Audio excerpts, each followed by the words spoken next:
welcome to Daily Spark. I am Dr. Angela Chester. My guest today is Shalynne Barr, and we are talking food, faith, and fitness. I know that I am excited. A little bit about Shalynne. She is the director of a pregnancy center. She's a certified nutrition coach, a certified personal trainer, and soon to be a certified group fitness instructor. So I love this. So not only is she qualified, she is qualified to tell us today. She has her BS in telecommunications with a minor in public relations and advertising and her MBA in entrepreneurship. So we are going to get some great tips today. Food, faith, fitness. Yes. I love it. I love it. So many times people are afraid when we talk about food. Mm-hmm. Why do you think people get so on edge when it comes to our nutrition and our health? That is a great question. We love our food. We love our food. Mm-hmm. And when you love things that's so dear to you, you want to hold on to it. And you feel like you don't want to talk about it, you know, because it's something that's close to your heart. And you don't want anybody messing with something that's close to your heart. That's true.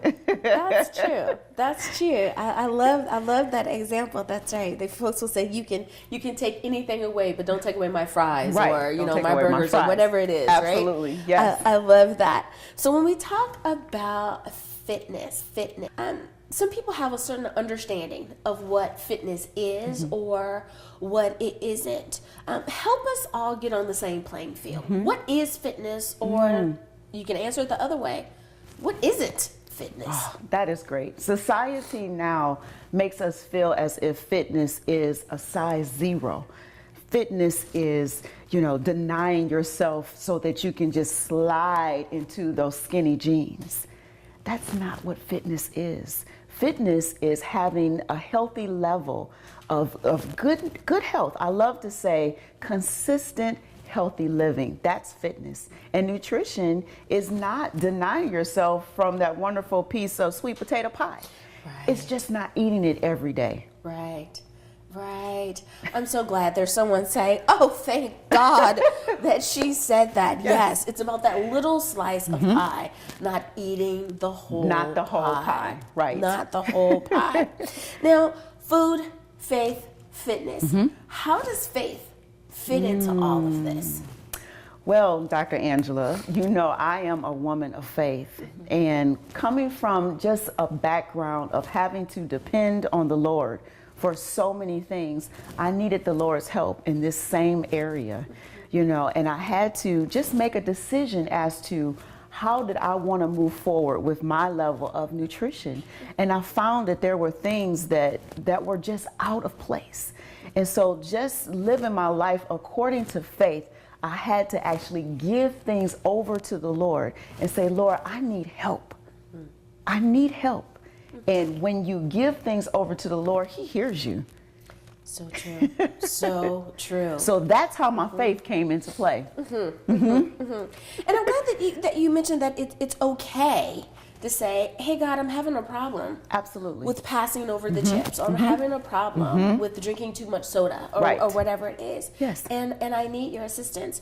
Now, when it comes to understanding where our borders are with food, what would be an easy way to tell that too far is too far for people who just can't quite seem to figure that out? How far is too far? Oh, I love that question, because too far could be too far when you're at the bottom of the potato chip bag, for example. Yeah. But the reality of it is I live my life according to the 80-20 rule. Where 80% of what I eat is healthy, nutritious, is clean. And then there's that 20% where I give myself that room to enjoy and to indulge. And that has helped me to find the balance for having to understand where too far is too far. It's when people flip it When they flip it and they've got 80% is full of junk food and all of these different things, and the 20% is healthy, now we're out of balance and we've gone too far. Now, if there's something that, let's say you understand that you need to change your lifestyle for whatever reason. It can be your doctor told you to, or you're just starting to feel uncomfortable in your clothing. What is something that someone can do as a very first step? They've decided I need to hit that reset button. Yes. What is the first thing they need to do after doing that? I was there. I literally said to myself, I looked in the mirror and I said, enough is enough. It's time to make some changes. The first thing I did, start drinking water. I just started drinking water. You know, I know this will sound funny. My favorite water was colored either orange or red or green. We know that's Kool-Aid. Right? That's what I enjoyed the most, you know? And so I had to pull back and change my habits and start just doing things that was basic. Drinking water. Our body needs to be hydrated. And once I started making that change, I literally started seeing weight fall off of me. Just that basic step. And then from there, you go to find, well, what am I driven to? What am I eating all the time? What's throwing me off track? You know, for me, it was sugar, salty types of things, you know. And I have cavities to prove that I love my sweets. I love my sweets, you know. But then you just start making those changes, and your body is very forgiving. Yes.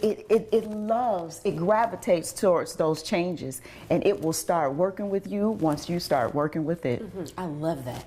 It will start working with you once you work with it. Yes. Oh yeah, somebody definitely needed to hear that today. And there's nothing wrong with a little reminder. No, there's absolutely nothing wrong with a reminder.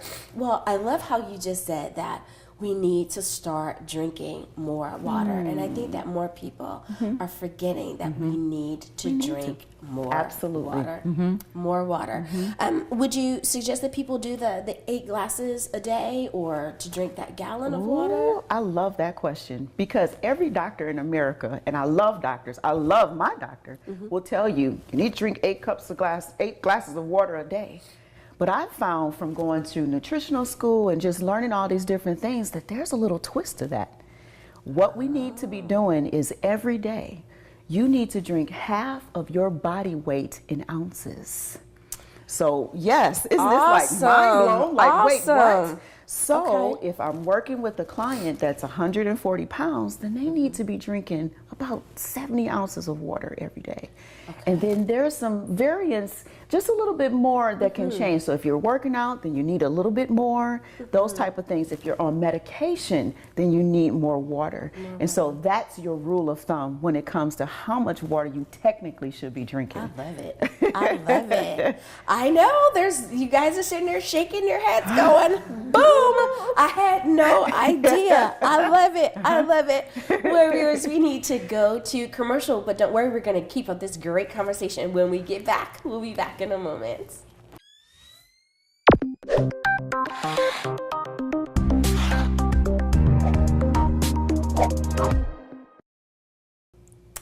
Welcome back to Daily Spark. I am Dr. Angela Chester. My guest today is Shalynne Barr. So, I want to ask you about this thing called health. I don't think that we can talk about it enough, especially with everything that's going on in our world. And we're bombarded with so much information, and we're trying to figure out what is appropriate for me, what's appropriate for my family, what's best for my children. So if we look at it from a very personal perspective, though, when did you realize that there are potential problems when it comes to health as a whole? For me directly, my warning signs were when I would go up and down the stairs at our home and I was out of breath. My body was beginning to speak back to me. Why should I be tired just going up a flight of stairs? Doesn't make sense. You know, and I remember there were times when if I left something in the basement, either I would call down to one of my sons and ask them, please go back downstairs and get such and such because I left it on the shelf, or it would just wait until the next day because I didn't want to have to go up and down those stairs. That was a warning sign. My body was speaking back. I was receiving feedback. Other things that were warning signs, I had a health physical. You go to the doctor, you have a physical. Well, my report came back very poor. There were things that it just didn't make sense. When does a white blood cell count get out of whack? How do I have high cholesterol? Why is my iron out of whack? Those were signs, feedback. My body was speaking to me. I needed to make changes, and so I did. You know, I'm a very big advocate for being an advocate for yourself, for being in tune with your body and learning what is the normal for you. That's the best way I think that you can have a really great conversation with your MD is to be able to say, I used to feel this way and now I feel this way. So I know that something is going on here and that help them help you. Now, what I love in having conversation with you is that you are a self-proclaimed former potato chip addict. I love it when we can say, hey, guilty, right? Guilty. So now, why would you call yourself a former potato chip addict? So no, in fact, let's break it down. Potato chip addict. Let's talk about the addiction and how did you become a former potato chip addict? Yes. I mean, this was for real, Dr. Angela. Like, it was real. It was a real addiction. You know, I've talked to other people and I've told them I ate potato chips when I was happy. I ate potato chips when I was sad. I ate potato chips when I was angry. It just became the go-to for me. And it was something that had a pull on me. I didn't have control. It's crazy. I didn't have control. Something was going on. I'm going to the gas station. I'm getting a bag of potato chips. Wow. You know, and it became a thing of just, you know, cracking open that bag and just, it sent something through me. And that's when I knew that this is beyond just wanting a bag of potato chips or just having it as a side dish, you know, with the turkey sandwich. Right. It was something more. And that is where I realized I needed to give this over to God because something had taken his place for filling a void or something that I was after. It was an addiction. And I'm so glad that you were able to confront it, to first of all realize that, wait a minute, there's something going on here. Because I think that so many people get stuck in the, oh, I'll be fine. I'll be fine. It's just a phase. It's just a phase. I'm just going through something and it'll be okay. So how did you determine that today's the day I am breaking this addiction, I am setting myself free? Well, I was carrying extra weight. And so with the report that the doctor gave me, I had to make changes. We know that potato chips are salty and they're greasy. Well, I had high cholesterol. Okay. Indicative of what potato chips have. They're fried, no matter, you know, and it's funny because even with trying to make changes, I didn't want any baked potato chips. That was not going to help me. I didn't want baked potato chips. Right. I wanted the kind that I wanted. That's right. And so there was those changes. And so as things went along, you know, I just started consciously making a decision that I wasn't going to eat potato chips as much as I wanted to, as much as I felt that pull. And I just started a process of backing out. You know, instead of it being 5 days a week, maybe 4. Right. Because there was a weaning process. Steps. Right. That's right. Just those baby steps, you know. And at the same time, gearing my emotions and my mind to realize that that wasn't going to be my go-to anymore. That's right. So I didn't just pull the plug. I made some changes, baby steps along the way. I love it. I absolutely love it. Now, I know that you have a passion for really helping others with the business that you do and all that you do. Do you believe that when someone has a passion for doing something, when do you believe they should step out in that passion? Immediately. just step out immediately. A lot of times people try to say, well, I'm waiting on God to give me my call. I'm waiting for the heavens to part and for him to just say, hey, get going. You take one step, even if you feel like it's a little off kilter, and he will be right with you. And so when you have that passion, there's somebody on the other line, that on the other side, that's waiting to hear your message. So we don't have the opportunity to just keep it to ourselves. We have to share. We have to share. I love that. And what a great note to go to commercial on. We have to share. I love that. Well, viewers, we need to take a commercial break. We'll be back right after this.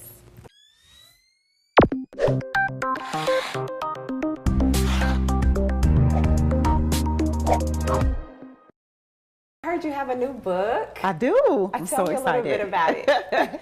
Well, it's really all about my journey, where I went from having just poor health, really, and not even knowing that I had poor health. Yeah. And it just evolved, and before I knew it, here I am writing a book. And it took me 12 years to write that book. I believe you. Sounds like me.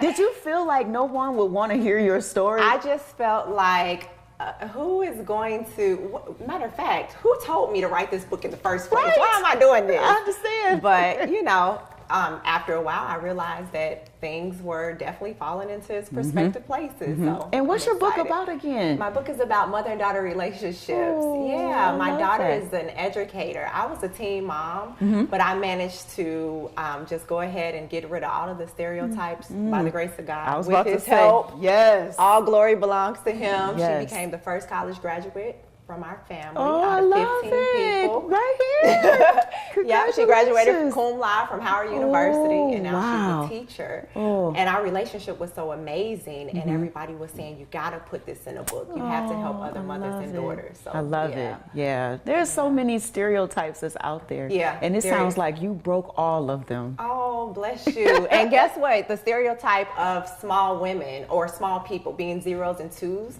like you were saying, as far as being healthy. Yes. I can totally relate. I'm like, I run a mile and I'm out of breath, but yet I'm small. And I can definitely say that I need to exercise a little bit more and drink more water. Drink more water. Yes, ma'am. Yeah, so I really enjoyed that when I was hearing you talk about it. And I love your story. Thank you. I love it. It's awesome. Thank you.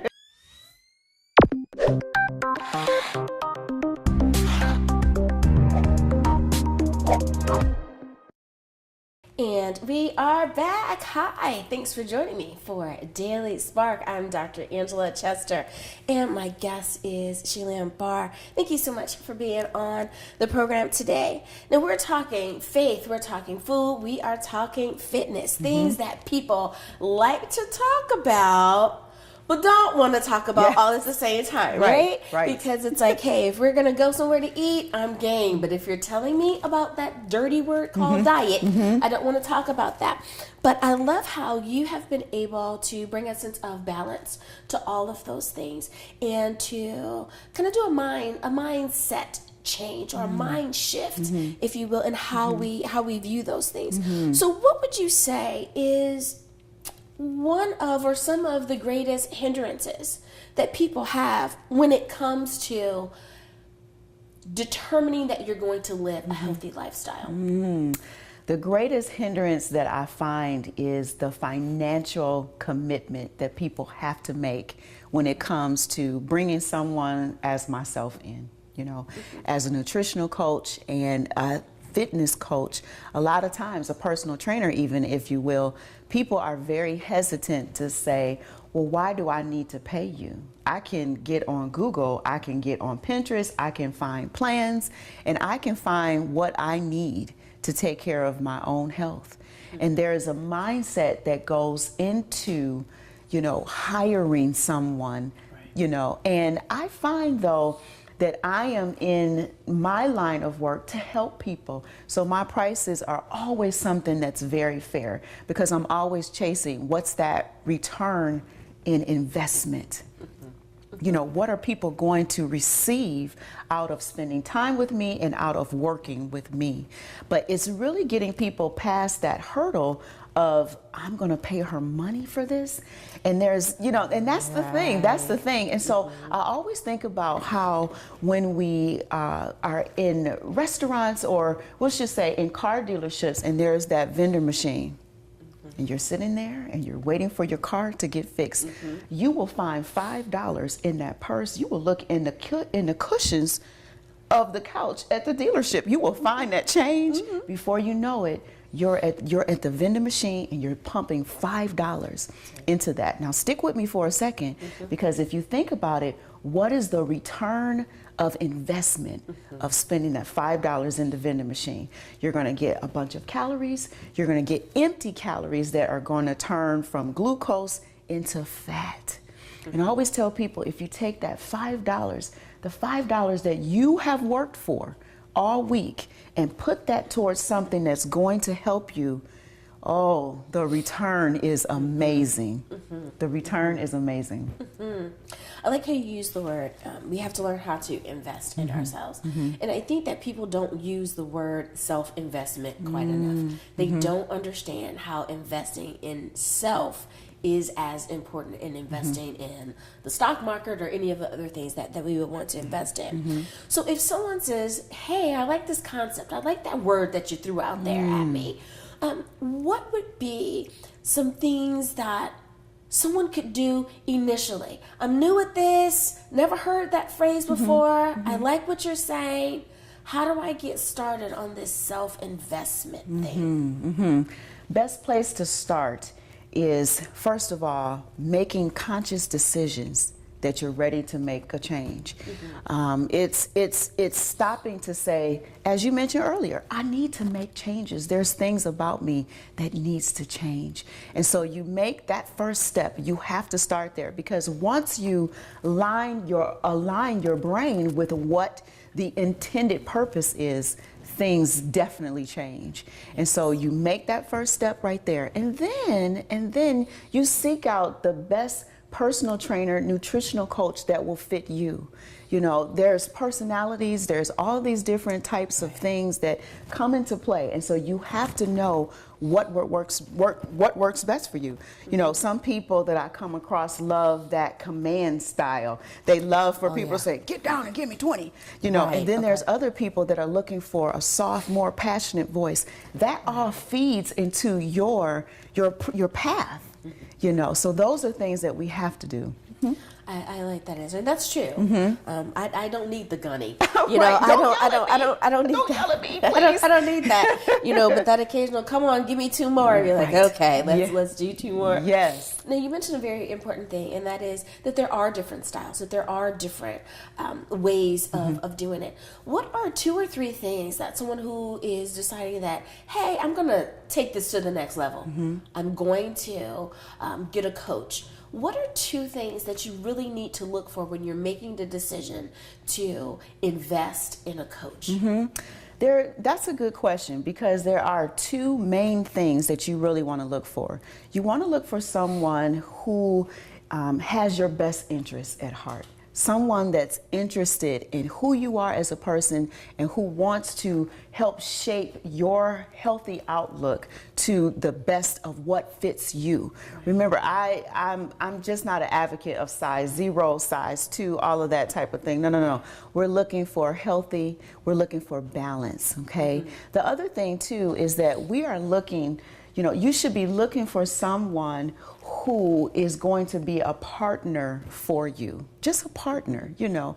I love just a partner, someone that you can become a friend with, and someone that, you know, just is, as I kind of pairs with the first thing, but just has your best interests at heart. And then the other thing too is that then you start making lifestyle changes. I think I gave you 3, but is that okay? That's fine. Okay, that's fine. We're just gonna roll with 3. But you just start making lifestyle changes. So if you find that on every Friday night that you have a Butterfinger, but you had one on Sunday and Tuesday and Thursday, right, we've gone too far. And you just start making conscious changes along the way. So. I love that. Just making the conscious changes. If we're just aware of what we're doing, then that can be all the difference in the world. Would you suggest then to people that should they journal? Should they keep track of what they're doing? Is that okay for the person who likes to write it down? Would that work as well? Yes, journaling has been a huge, I would say, go-to even for myself, because I was able to see, you know, when there maybe wasn't movement on a scale, or maybe, you know, I'm measuring myself and I noticed that things were not changing, I was able to literally go back in my journal to see that I had written down that I had, you know, extra piece of 7-Up pound cake, or maybe where I did, you know, have a little extra sauce on my stir fry, or an extra cup of white rice. You know what I mean? And so the journaling is great because you're able to literally go back and find what has derailed the forward process. So journaling is wonderful. And there's so many things now. I'm a pen and paper girl. You know, I love my pen and paper. But for those that are more gadget or more technical, there's on our iPhones, there's all different, or I should say Samsung phones, right? There's all different types of apps out there. You know, you've got your apps where you can log your food. Yes. I love it. I love it. Well, Shalynne, thank you so much for being on the show today. I have enjoyed my time with you. Thank you. Or viewers, we hope that you have enjoyed this food, faith, and fitness as well. And of course, we want you to be inspired, enlightened, and empowered, not only today, but for your tomorrows as well. Have a great time, everyone. And until next time, be blessed in the Lord.